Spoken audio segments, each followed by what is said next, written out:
Or was he pushed? Looks like it was all self-induced. Yes, runs out wide, rattles over the curb, and eventually had a safety car board I see there. And that's the reason, because somebody's had a sizable moment. That's at the Variante Ascari. Debris on the road, there's liquid on the road. There it is, just at the top of the screen. Boom, round it went, into the barrier. One or two more running wide, and there's a big drama in the background. Look, with a rather crumpled Porsche with lots of front damage. And then, from another angle, there's the Porsche. The impact's already happened. And bang, into the Chevrolet. That's why they both got frontal damage, because it was front into the front corner. So the Porsche on the grass, out of control, harpoons the Chevrolet. And that put both of those cars. Two damaged cars at the Variante Ascari, and more there because some slowed and others didn't. And that was Jamie Caroline getting right into the back of Xavier Lloveras. Now let's have a look there. Look, Lloveras has slowed right down. He's done exactly what's required. Full course yellow has been called for, and Jamie Caroline doesn't respond in time. Rettifilio for the first time. He's got Jim Pla right there with him, and off the road, Tom Canning squeezed onto the grass, spins into the traffic. Mayhem reigns at the first corner. Three are involved. Plenty go up the escape road.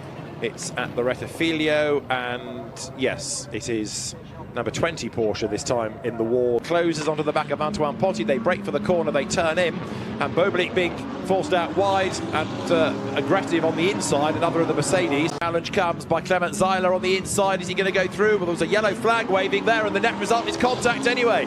Clement Zeiler gets turned around by Eric Clement, and he's now facing the wrong way, and there's more mayhem as more cars suddenly appear, and it's like the end of the race. Now, how did he get there? Let's have a look. These are two of the Mercedes trading paint, including LaRouche, who gets run out wide.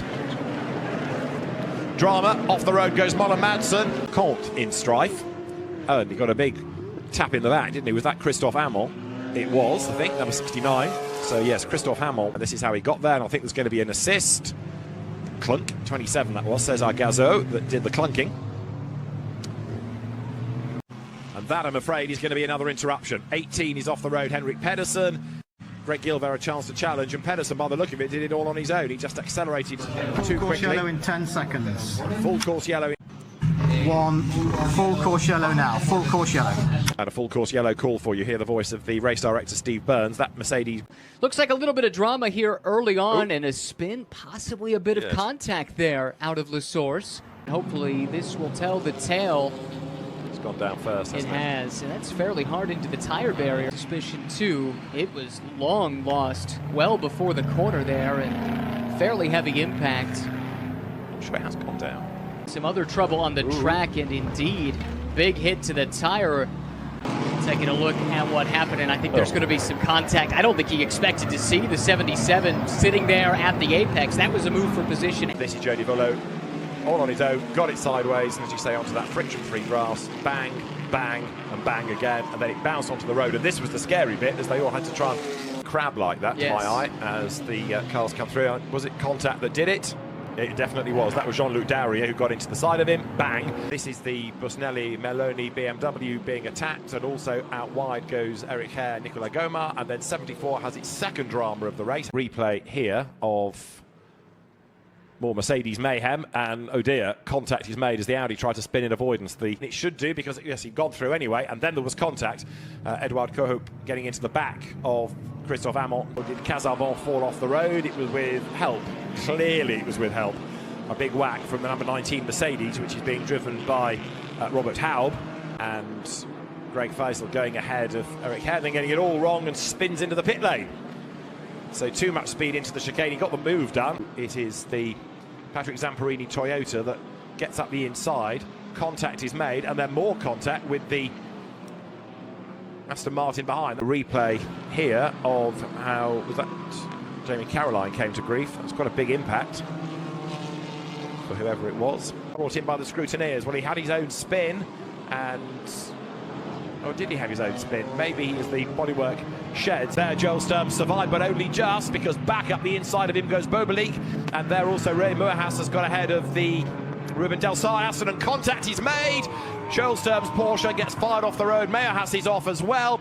To the top of the timesheets, 1 minute 55.161. He's 0.08 of a second faster and off at turn 1. Let's take a look. So coming down the start finish straight, and Well, that's actually very unusual to find a car going fairly much straight on there. But this is super crowded around the middle order, just outside the top 10, and unfortunately a spinner. Oh, well, that's really bad luck for Rapanga. Let's take a look. Did it happen with an assist? You sort of feel it might have done, and most certainly it did. Oh, an airborne. And let's take a look. Up the inside goes the Audi, but well, the Aston Martin was trying to turn in, but I suppose he had to turn in at some point. But anyhow, maybe slightly less blame on the driver of the Audi than I thought. Almost braking turn, having to swerve to go avoid hitting the Toyota too deep into the first corner goes Benjamin Lariche, and then in 5th place, getting clouted, Jean-Luc Boberly will be willing Jim to drop the challenge from behind, which he's doing very much. And we've got a spinner, unfortunately. Oh dear, for 126, starting stone last on the grid. Unfortunately, the bonnet is up. Car number 23 is the one we're looking for. It's orange and blue. That McLaren orange is all over the tail of one of the BMWs. I would think that's Cem Bolok-Bazi. And here's a replay of things going very wrong. Unfortunately, into the tyres, car number 9. The wonderful sweeper as they come up the hill. 7 and 8, not so wonderful. You get a